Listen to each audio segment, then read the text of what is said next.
most civilized people are out of touch with reality because they confuse the world as it is with the world as they think about it and talk about it and describe it. For on the one hand, there is the real world, and on the other, a whole system of symbols about that world which we have in our minds.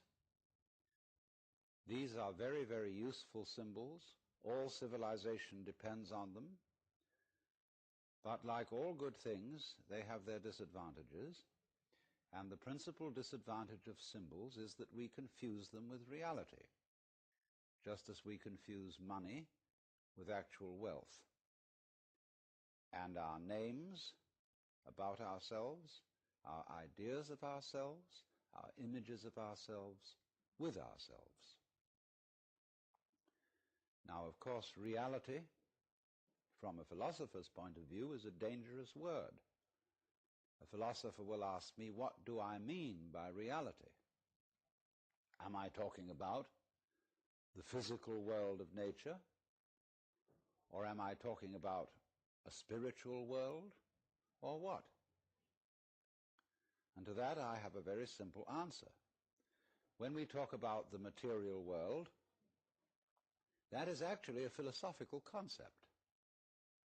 So in the same way, if I say that reality is spiritual, that's also a philosophical concept. And reality itself is not a concept. Reality is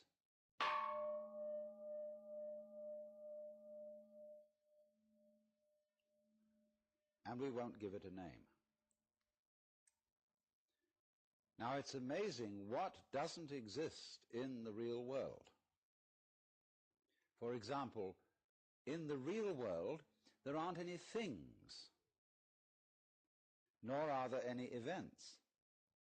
That doesn't mean to say that the real world is a perfectly featureless blank. It means that it is a marvelous system of wiggles in which we descry things and events in the same way as we would project images on a Rorschach blot or pick out particular groups of stars in the sky and call them constellations as if they were separate groups of stars. Well, they're groups of stars in the mind's eye, in our system of concepts.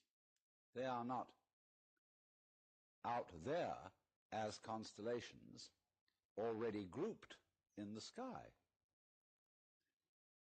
So in the same way, the difference between myself and all the rest of the universe is nothing more than an idea. It is not a real difference. And meditation is the way in which we come to feel our basic inseparability from the whole universe.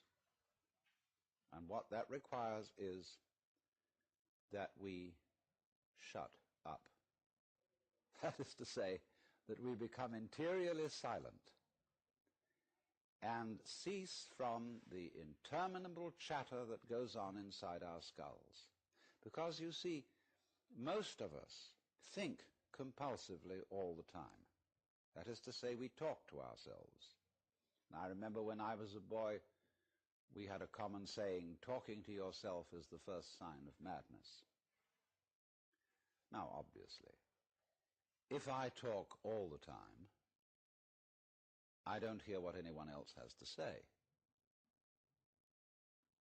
And so in exactly the same way, if I think all the time, that is to say, if I talk to myself all the time, I don't have anything to think about except thoughts. And therefore I'm living entirely in the world of symbols, and I'm never in relationship with reality.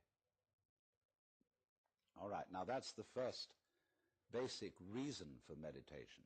But there is another sense, and this is going to be a little bit more difficult to understand, why we could say that meditation doesn't have a reason or doesn't have a purpose. And in this respect, it's unlike almost all other things that we do, except perhaps making music and dancing. Because when we make music, we don't do it in order to reach a certain point, such as the end of the composition. If that were the purpose of music, to get to the end of the piece, then obviously the fastest players would be the best. And so likewise, when we are dancing, we are not aiming to arrive at a particular place on the floor, as we would be if we were taking a journey. When we dance, the journey itself is the point. When we play music, the playing itself is the point. And exactly the same thing is true in meditation.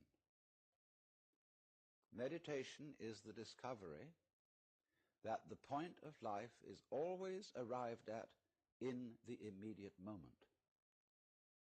And therefore, if you meditate for an ulterior motive, that is to say, to improve your mind, to improve your character, to be more efficient in life, you've got your eye on the future and you are not meditating. Because the future is a concept. It doesn't exist. As the proverb says, tomorrow never comes.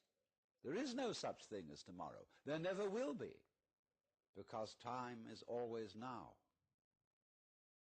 And that's one of the things we discover when we stop talking to ourselves and stop thinking. We find there is only a present, only an eternal now. So it's funny then, isn't it, that one meditates for no reason at all, except we could say for the enjoyment of it. And here I would interpose the essential principle that meditation is supposed to be fun. It's not something you do as a grim duty. The trouble with religion, as we know it, is that it is so mixed up with grim duties. We do it because it's good for you. It's a kind of self-punishment.